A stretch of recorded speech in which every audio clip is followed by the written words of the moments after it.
There we go. Okay. Alex Polizzi, how you doing today? I'm doing great. How are you? Man, I'm pretty good here. It's nice weather here in Vegas finally again, and it's nice and sunny. A little bit of a breeze, but Anyways, it's your first fight here in PFL. How are you feeling switching over from Bellator? With Bellator buying or PFL buying Bellator? Yep. So I get asked a lot. What's this going to mean for you? What does this entail? Besides just the outset of some of the quick things, if anyone's looking forward to me landing a bunch of big elbows, ain't gonna happen. PFL don't like them. So that's one big change. Second big change is just with the format, which I'm kind of looking forward to. I know there's some other fighters that kind of see it as something to overcome, but I like the PFL slog of a season. I get a bunch of fights. I mean, up to 4 in a year, and that kind of works in my favor because I'm, with my background in wrestling, I like that slog. I like that continued season pressing forward, a lot of fights picking up, and I mean, as long as we don't have any drastic injury, it works out well for me. But at the end of the day, we can talk differences and all that, but there's still going to be a cage. 2 guys are going to get in it. They're going to lock it up. And we're gonna have some violence. Oh yeah, definitely. Now you're talking about those elbows. You throw a lot of them, right? And there's chaos, and you say there's chaos when you get in the cage. Yeah. Controlled, fun chaos. Can you elaborate on that a little more? So, actually, yeah.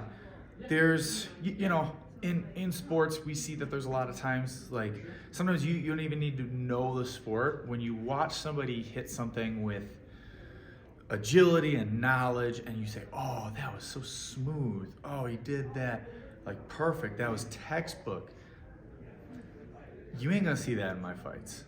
Okay? I'm in there, it's gonna be dirty, it's gonna be nasty. You're gonna say, why did he make that decision? And I'm gonna answer you right here. I also don't know. I'm out there to have fun. I'm out there to bring a bit of violence. And yeah, like you said, I'm bringing that chaos, I'm bringing that energy, and we're just in it to have a good time. That's awesome. That's awesome. Previous fights, coming off your 2 last fights, Yep. the 2 losses, your mindset going into this next one, what are we looking at here? It's hard coming off a loss at any time, but really, it's cliche, but you got to think of it like I'm 0-0, right? Yeah. We're going into it, nothing coming in, nothing going out. We got to look forward to the fight that's coming up. And as far as clearing my head, it's really easy to do that when I'm working at a place like Extreme Couture with a bunch of killers, guys that are, outstanding in their weight classes, their prospective leagues. It really helps realign you and figure out what's important, and what's important is that next fight and what you're bringing to that, and making sure that your mind is right and ready. That's awesome. That's awesome. All right, one final question. Yeah. You live here in Vegas local now. You've been for how long now? About 3 years. 3 years. So you're a veteran here now. Yeah. Pretty much. Say you're a Golden Knights fan. Would you ever be open to ringing the siren before a Golden Knights game? Oh my God, what an honor to be able to go up there and that arena in T-Mobile and just get to bring that energy that the Vegas Knights always have.